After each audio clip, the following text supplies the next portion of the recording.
সপ্তম তথা শেষ দফার প্রচার আগামীকাল সন্ধ্যে ৬টায় শেষ হয়ে যাবে। ভাঙড় একটি উত্তপ্ত সন্ত্রাস কবলিত এলাকা বলে পশ্চিমবঙ্গের মানুষ জানে এবং এখানে আগে সিপিআইএমের নেতৃত্বে সন্ত্রাস চলত, নেতৃত্ব দিত রেজ্জাক মোল্লা এবং শকত মোল্লারা। পরবর্তীকালে নতুন বোতল পুরনো মদ এরাই তৃণমূল কংগ্রেসে যুক্ত হয় এবং কিভাবে রক্তস্নাত হয় প্রতিটা নির্বাচনে গোটা বাংলা সেটা দেখে এবং গত পঞ্চায়েত নির্বাচনে এখানে মৃত্যুর মিছিল চলেছে। মহামান্য রাজ্যপালকেও বাড়িতে বাড়িতে এসে এখানে ভারতীয় জনতা পার্টির যারা কোর সদস্য বা কোর গ্রুপ আমাদের কারা ভোট দেয় ঢেলে আপনারা জানেন। আমি আর তাদেরকে তারা কারা আর বলতে চাই না, সমজদার কা তো ইশারাই কাঁপিয়ে। আমরা আমাদের এখানে ৪০-৪৫ হাজার ভোট গত বিধানসভাতেও পেয়েছি। আমরা এখানে এর আগে একটি আমাদের নেতৃত্ব এসে জেলা নেতৃত্ব বুথ সশক্তিকরণের একটা মিটিং করে গেছে প্রায় ১,০০০-১,৮০০ কর্মীকে নিয়ে।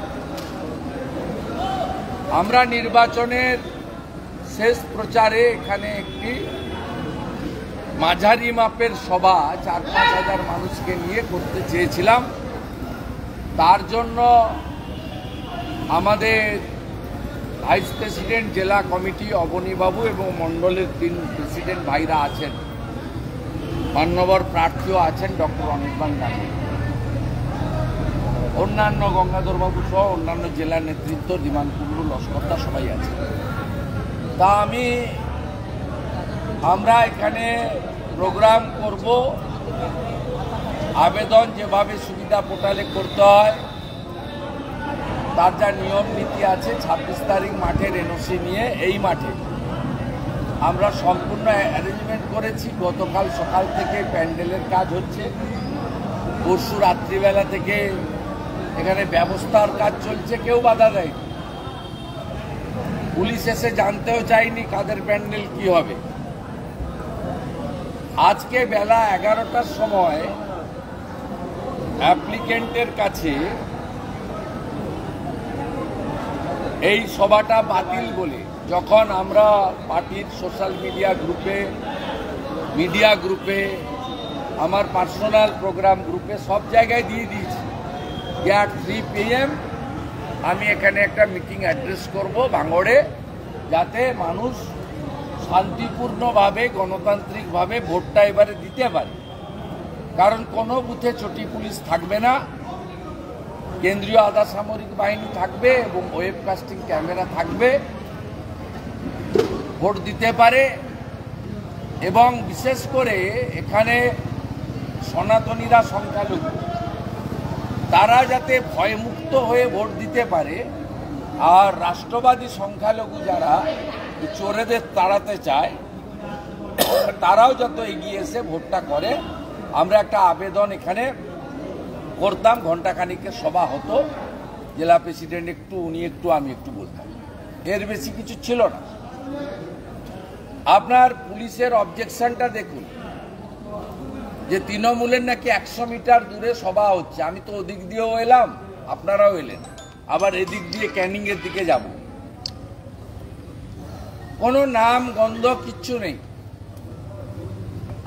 কোনো নাম গন্ধ কিচ্ছু নেই। কিভাবে আমরা যে কথাটা গত বেশ কিছুদিন ধরে বলছি যে তৃণমূল মাঠে নেই, পুলিশ ভার্সেস বিজেপি লড়াই, সর্বত্র পুলিশ যেন পয়লা ভাইপোর চুরির টাকা থেকে বেতন পায়, আমাদের ট্যাক্সের টাকার বেতন পায় না।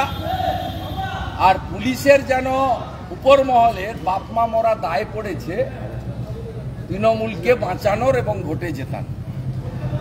আপনি দেখুন এখানকার পুলিশের অবজেকশনটা আমরা ইলেকশন কমিশনের কাছে টেক আপ করেছি।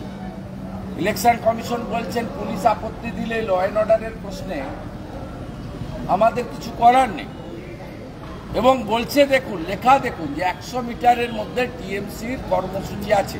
কোনো মাইকের আওয়াজ পাচ্ছেন, কোনো মাইকের আওয়াজ পাচ্ছেন, চোখে দেখা যাচ্ছে মমতা ব্যানার্জির পুলিশ কত বড় চিটিংবাজ এবং মিথ্যাবাদী। এই ঘটনা প্রমাণ, এবং এরা চেয়েছিল যাতে আমি এটা খবরটা পেয়ে 11টার পরে ডক্টর গাঙ্গুলি আমাকে আর প্রোগ্রাম প্রমুখ এখানে আছেন ধীমান কুণ্ডু, তারা জানিয়ে দিচ্ছেন যে পারমিশন হয়নি। আমরা গ্রামের লোকদেরকে আসতে না বলেছি, স্থানীয় কার্যকর্তা কয়েকশো এখানে ধারে পাশে আছে, তো আমরা বলেছি কারণ আমরা law abide people, election commission of ইন্ডিয়ার প্রত্যেকটা গাইডলাইন মেনে চলার চেষ্টা করি। এক্ষেত্রেও আমরা এই মঞ্চে উঠে ভাষণ দিতে রাজি না, কিন্তু মাঠের পারমিশন আছে, আমাদের স্কুল দিয়েছে এনওসি অবনীয় বলেছে। আমরা এইখানে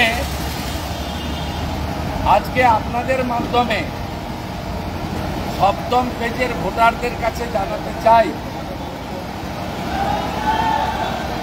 সপ্তম পেজের ভোটারদের কাছে জানাতে চাই যে পশ্চিমবাংলার গণতন্ত্র বিপন্ন, বহুদলীয় গণতন্ত্র স্বাধীনতা বিপন্ন, এবং নির্বাচনে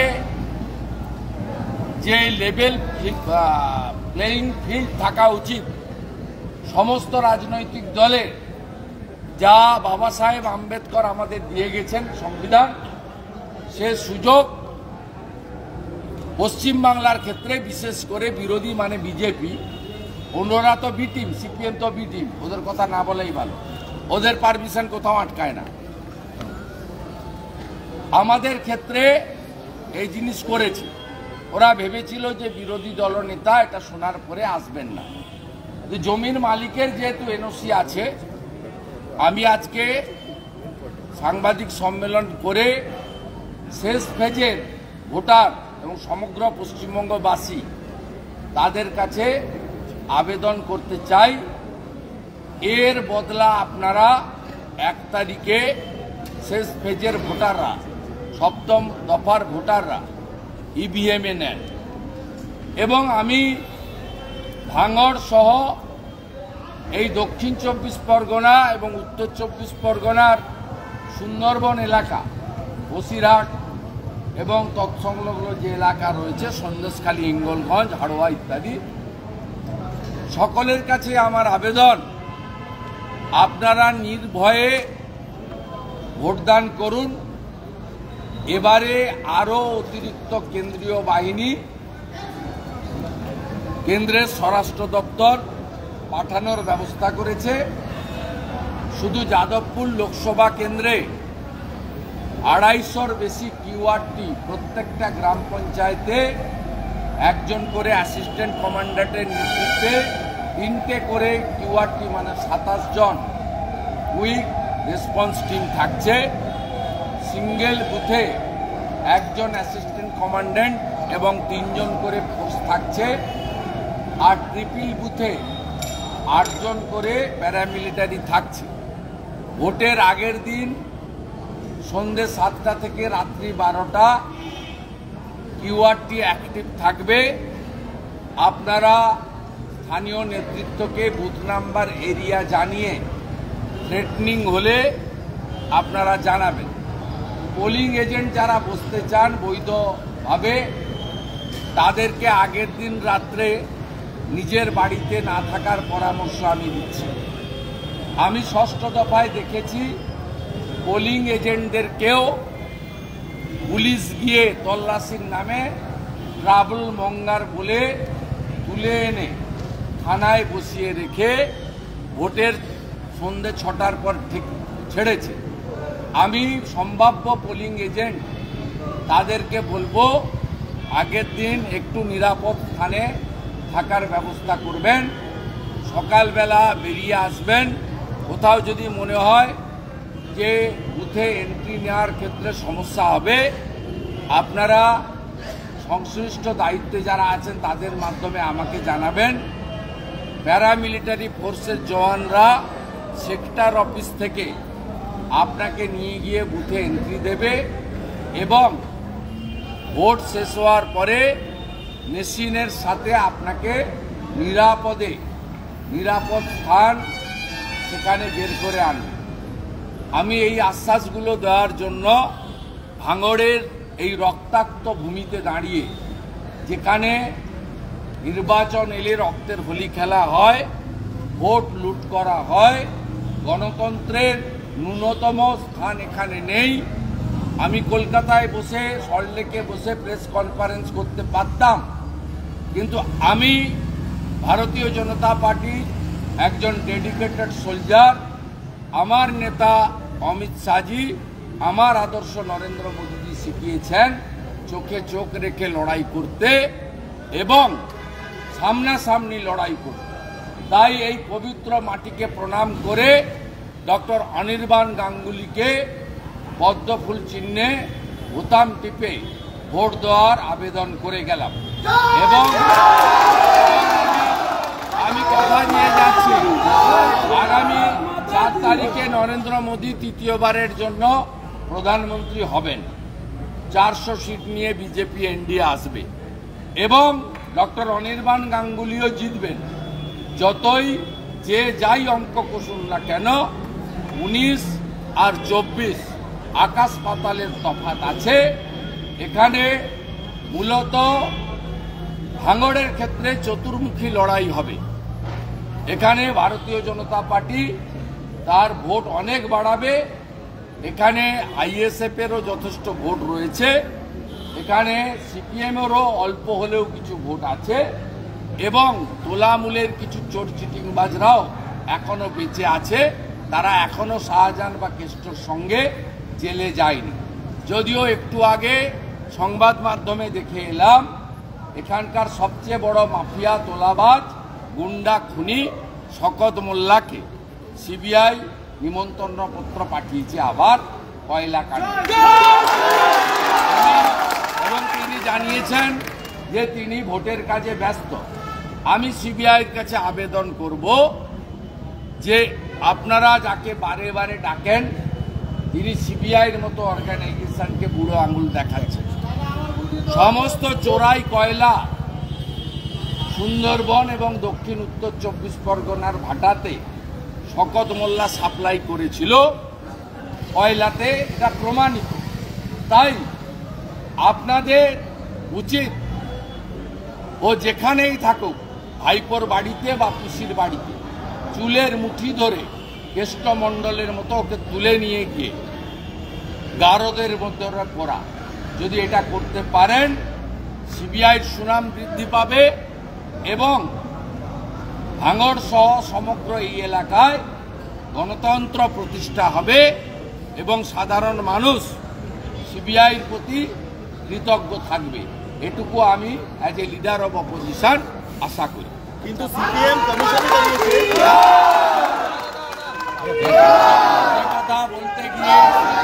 কথা বলতে গিয়ে আমি অন্য প্রসঙ্গ বলে ফেললাম। সেটা হচ্ছে 4 তারিখের পরে এই মাঠে আমরা কৃতজ্ঞতা জ্ঞাপন সমাবেশ করব এবং যদি পুলিশ পারমিশন না দেয়, আদালতের আশ্রয় নিয়ে, অনুমোদন নিয়ে আমরা এই মাঠে সভা করব। আমরা যদি গতকালই আমাদের পিটিশন রিজেক্ট করত, আমরা অন্য ব্যবস্থা নিতাম। এমন সময় পিটিশনটা রিজেক্ট করেছে, আমাদের আর কোনো অল্টারনেট জায়গা ছিল না। এইটুকু আমি বলে পুলিশ কি করছে তার দুটো উদাহরণ সংবাদ মাধ্যমকে দিতে চাই। আমাদের মিনাখা থানার আইসি, তিনি তৃণমূলের ব্লক প্রেসিডেন্টের কাছ থেকে 5 লক্ষ টাকা নিয়েছেন সেন্ট্রাল ফোর্সের হসপিটালিটির জন্য। আমরা দিল্লিতে সেন্ট্রাল ফোর্সের হেডকোয়ার্টারে জানিয়েছি। আমাদের ক্যানিংয়ের এমএলএ পরেশ রাম দাস, তার একটি বৃদ্ধাশ্রম রয়েছে, সেখানে এসি রুম রয়েছে। ওখানকার লোকাল ওসি সেন্ট্রাল প্যারামিলিটারি ফোর্সের কমান্ড্যান্ট সিওকে ওই বৃদ্ধাশ্রমে রাখার ব্যবস্থা করেছেন। সিওর কোনো দোষ নেই, তিনি একটা পরিষ্কার পরিচ্ছন্ন শোয়ার জায়গা, বাথরুম চেয়েছেন, তাকে পরেশরাম দাসের জায়গা ব্যবস্থা করেছে ওখানকার ওসি। আমরা এটা সর্বোচ্চ স্তরে জানানোর সাথে সাথে তারা ব্যবস্থা নিয়েছেন। বুথ নাম্বার 124, ওয়ার্ড নাম্বার 5, পঞ্চায়েতের মিউনিসিপ্যালিটি টাকি, এখানে টাকি গভর্নমেন্ট হাউস স্কুলে যে প্যারামিলিটারি ফোর্স আছে তাদের কাছে ওখানকার তৃণমূল নেতা তাদের সুরাপান করার জন্য নিয়ে গেছিলেন, তারা রিফিউজ করেছেন, মদের পেটি নিয়ে গেছিলেন। এবারে তৃণমূল জেনে রাখুন, যেখানে যেখানে প্যারামিলিটারি ফোর্সকে আপনারা এসব করতে যাবেন, আমরা কিন্তু সেখানকার তৃণমূলের লোকরাই আমাদের খবর দিচ্ছে, আমরা কমপ্লেন করে ওই প্যারামিলিটারি ফোর্সকে চেঞ্জ করাবো। এবং এটাও খুব আনন্দের যে প্যারামিলিটারি ফোর্সরা অধিকাংশ জায়গায় তৃণমূলের হসপিটালিটি বা এই চুরির পয়সায় তাদের যে আপ্যায়ন তারা রিফিউজ করছে, এটাও আমি আপনাদের মাধ্যমে জানিয়ে গেলাম। গণতন্ত্র রক্ষার লড়াইতে 1 তারিখে এই কেন্দ্রগুলিতে ডু অর ডাই হবে। গণতন্ত্রের ডু অর ডাই, আইন হাতে তুলে নয়।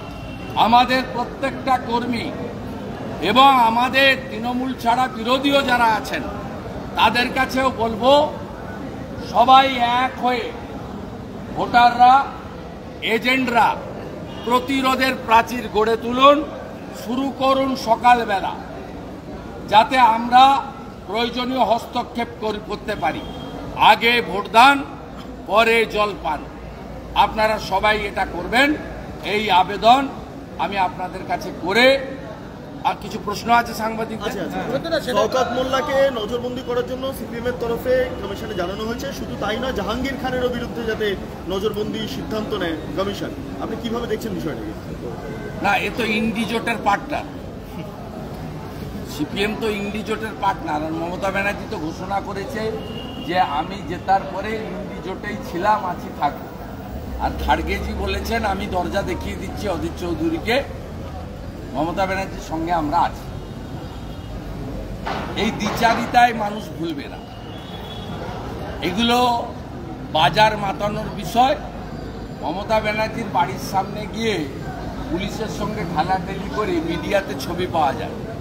আগে নিজেদের নীতি ঠিক করুক, সিপিএম একটা স্টেটমেন্ট করুক যে মমতা ব্যানার্জি ইন্ডিজোটে থাকলে আমরা থাকব, তারপরে সিপিএমের এইসব ড্রামাবাজি নিয়ে উত্তর দেওয়া যাবে। সিপিএমকে বেশি ওয়েটেজ আমরা দিতে রাজি নয়। সিপিএম একটা ইরিলিভেন্ট ফোর্স, তারা প্রার্থী দাঁড় করিয়েছে ভোট কেটে তৃণমূলকে জেতানো, এবং তারা প্রথমে বলছে নো ভোট টু মোদি, তারপরে বলছে বাংলায় আমাদের ফিরিয়ে আনুন, ফেরাতে হাল আমরাই কি বিহালকে আমরা লালেলাই হাল ফেরাবো না কি একটা বলছে। আর উনারা ফিরলে কি হবে সবাই জানে। শওকত মোল্লা আবার সিপিএমে ফিরে যাবে, আবার নতুন জামা, পদ্ধতি এক। শুভেন্দুদা, মমতা বন্দ্যোপাধ্যায় বলছেন দমদমে লড়াই বলেছে, দমদমে যে আপনাদের ভোট সিপিএম এ ট্রান্সফার হবে লোকসভায়, আর বিধানসভায় সিপিএম এর ভোট আপনাদের কাছে ট্রান্সফার হবে। মমতা বন্দ্যোপাধ্যায় বলছেন লোকসভায় সিপিএম এর কাছে মাথার চিকিৎসা দাও, মানে সুজন সজল জোট। উনি বলছেন আরও একটা বিষয় উনি বলেছেন যে লক্ষ্মীর ভান্ডার যদি ভাঙতে আসে বিজেপি, তাহলে শিল নোড়া নিয়ে ওদের দাঁতের গোড়া ভেঙে দিন, শিল নোড়া নিয়ে ওদের দাঁতের গোড়া ভেঙে দিন। ডাক্তার এসপি দাস আছে, আবার দাঁত বানিয়ে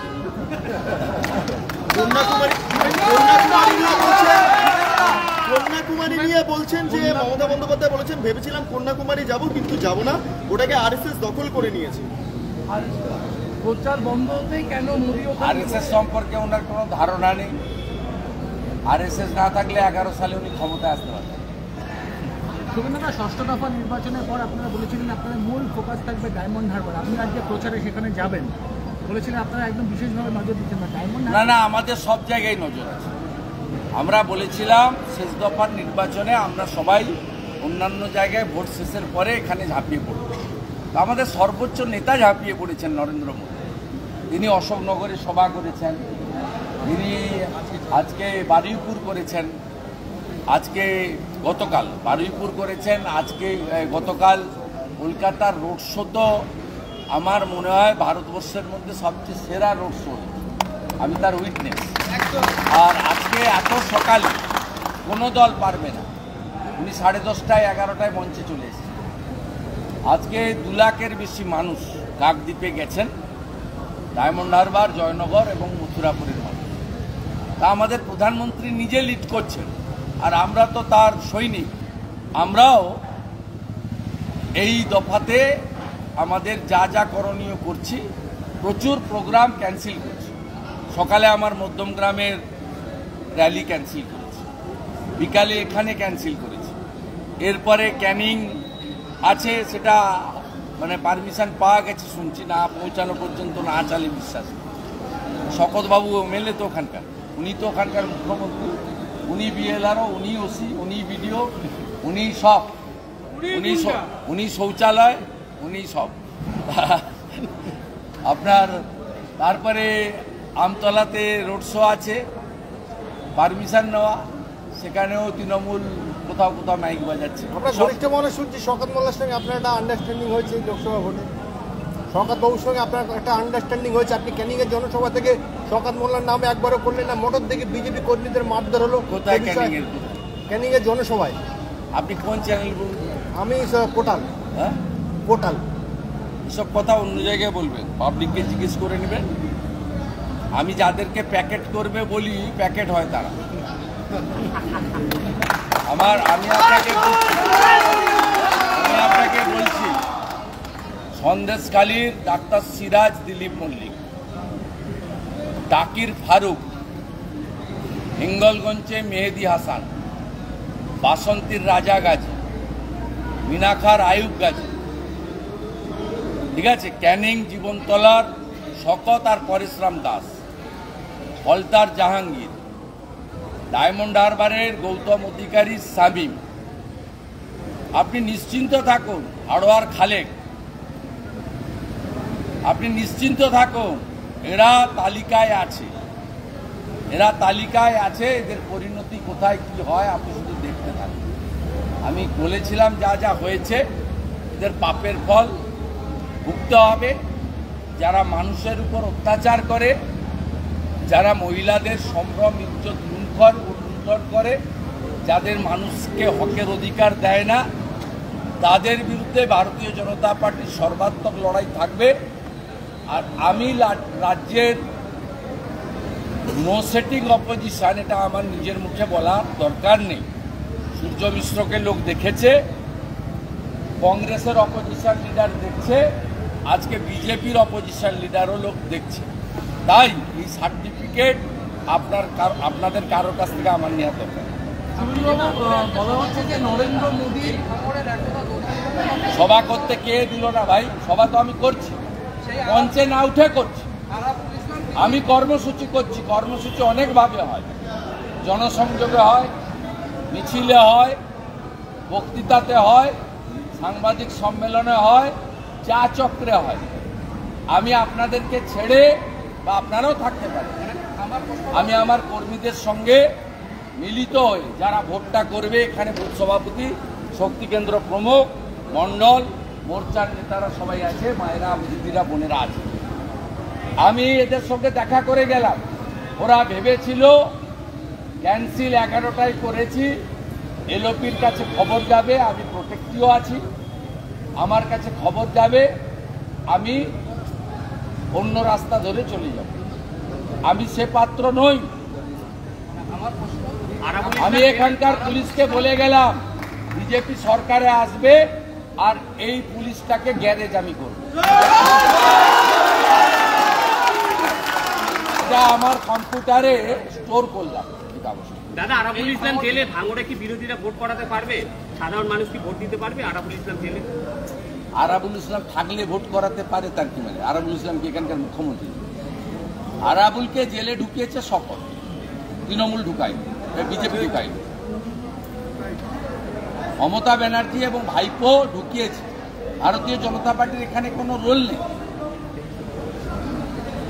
যে ভারতীয় জনতা পার্টিকে এরা বলে হিন্দুদের পার্টি, ফুরফুরা দরবার শরীফের পীর সাহেবের বাড়ির ছেলে, তার রাজনীতি যাই হোক, মুসলিম ইসলাম ধর্ম লোকেদের কাছে এটা পবিত্র জায়গা, তাদের কাছে তার টুপি ধরে দিল্লির পুলিশ টানেনি, মমতার পুলিশ টেনেছে।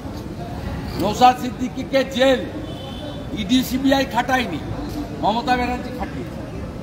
অতএব আরাবুল ইসলাম জেলে থাকলেও কি বাইরে থাকলেও আমাদের কাছে বিচার্য বিষয় নয়। ভাঙড়ের সব ভোট বিজেপি পাবে এটাও আমি বলি না, কিন্তু ভাঙড়ের মানুষ এবারে ভোট দিতে পারবে। যে ব্যবস্থা ইলেকশন কমিশন করেছে এটুকু আমি বলতে পারি।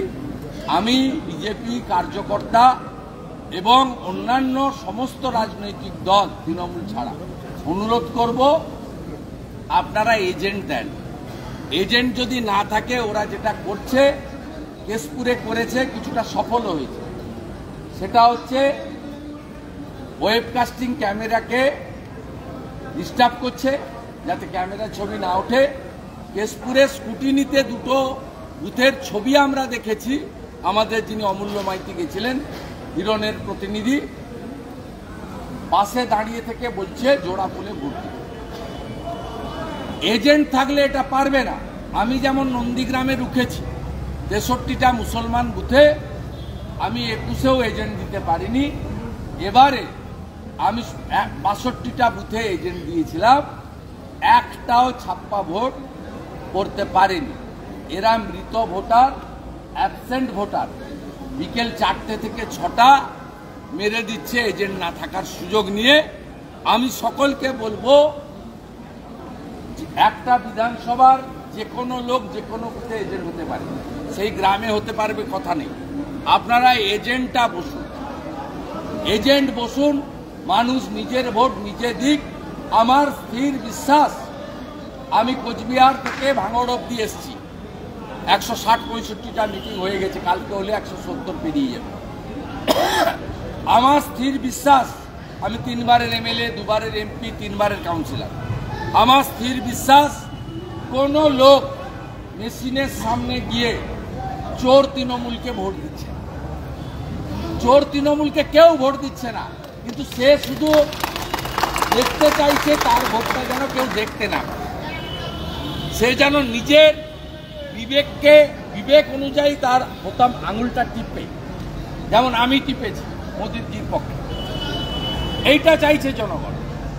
আর এইটা দেওয়ার জন্য কেন্দ্রীয় পুলিশ বুথে থাকবে, ভারত সরকারের ইসিআই ওয়েবকাস্টিং ক্যামেরা টাইমার লাগিয়ে দিয়েছে, হয়ে গেছে আমার কাজ।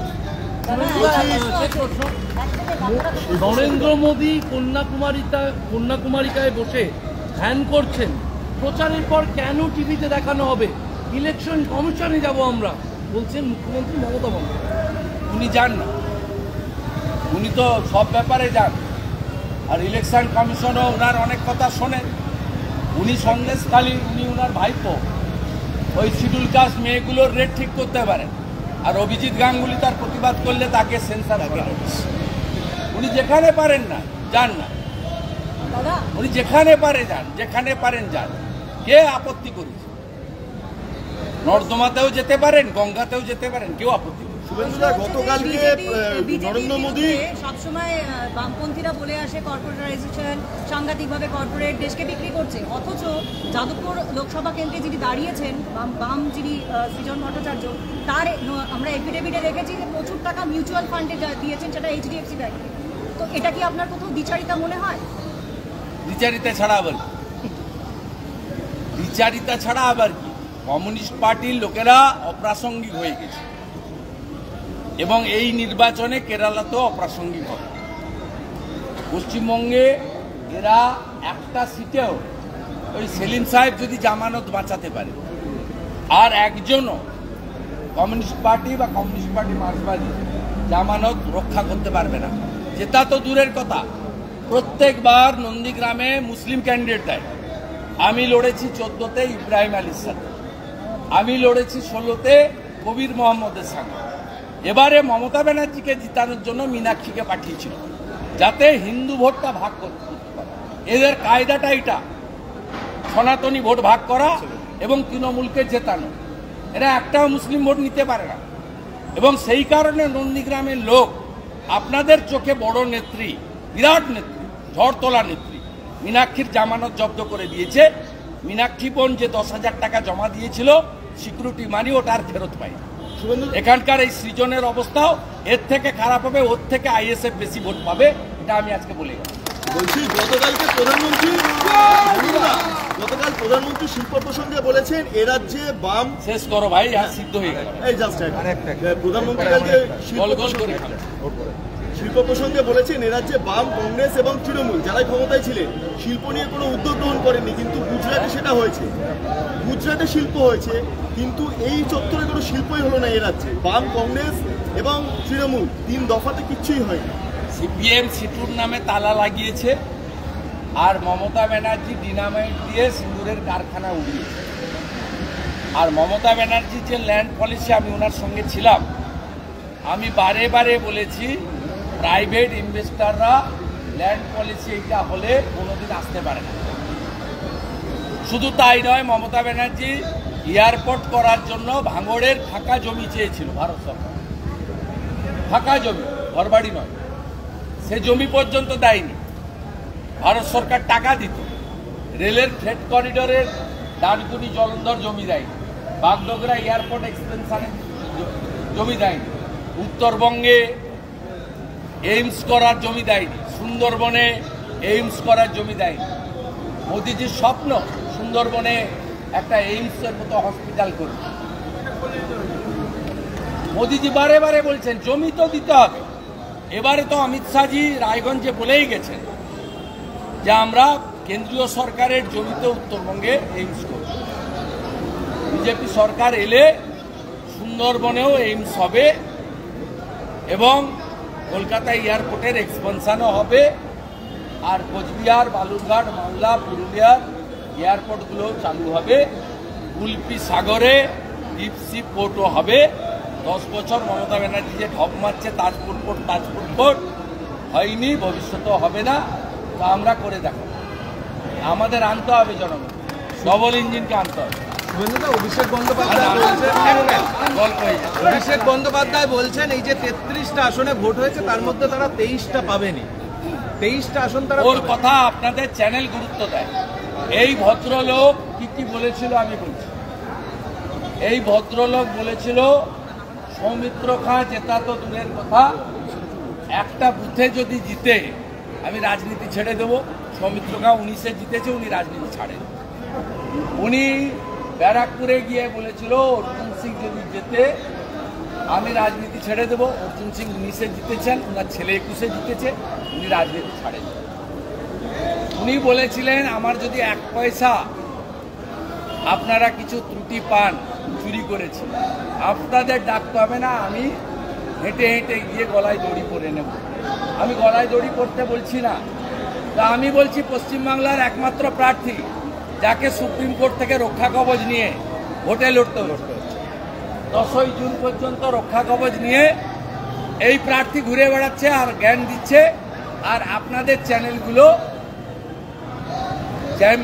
চ্যানেলের উচ্চতাটাকে নিচে নামিয়ে তাকে লাইভ করে যাচ্ছেন সারাক্ষণ ধরে যে একটা প্রার্থী টেন্টে, তিনি সুপ্রিম কোর্টের রক্ষা কবচ নিয়ে তার রাজনৈতিক কাজ করছে।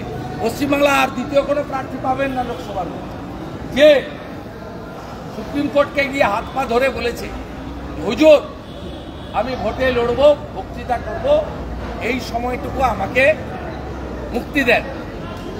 সুপ্রিম কোর্ট উদার, বড় মাপের জায়গা, তার সিদ্ধান্ত চূড়ান্ত, প্রণাম করে বলি।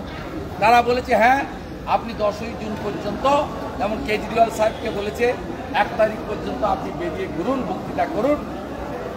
একেও বলেছে 10 তারিখ পর্যন্ত আপনি বাইরে থাকুন, তারপরে তো কি হবে সবাই জানে, আমি আর বলছি না। আপনি বলেছেন যে আমি চুরি প্রমাণ হলে আপনার কলকাতার হরিশ চ্যাটার্জি, হরিশ মুখার্জির দুটো বাড়ি সিবিআই ট্যাগ করেছে। 7.5 কোটি টাকার দুটো প্রপার্টি ট্যাগ হয়েছে। পিএমএলএতে আপনি এস্টাবলিশড, আপনি মানি লন্ডারিং করেছেন। ওই কারণে আপনি যে কোম্পানির চেক পাওয়ার আছে, যে কোম্পানিতে এখনো আপনার পিতৃদেব, আপনার মাতৃদেবী, আপনার সহধর্মিনী, আপনার শালিকা, এরা ডাইরেক্টর, সেই লিপসেন্ট কোম্পানির, বাউন্স কোম্পানির প্রপার্টি অ্যাটাচমেন্ট হয়েছে। তার মানে মানি লন্ডারিংয়ে আপনি অভিযুক্ত, হাইকোর্টে প্রমাণ হয়ে গেছে বলে ইডি আপনার সম্পত্তি বাজেয়াপ্ত করেছে। তারপরেও আপনার কাছ থেকে জ্ঞান আর ভাষণ শুনতে হবে। আমার মনে হয় আর শোনার কোনো দরকার নেই, টাইম হয়ে এসছে, মাফলার গেছে, এবারে হাওয়াই ছুটির পালা।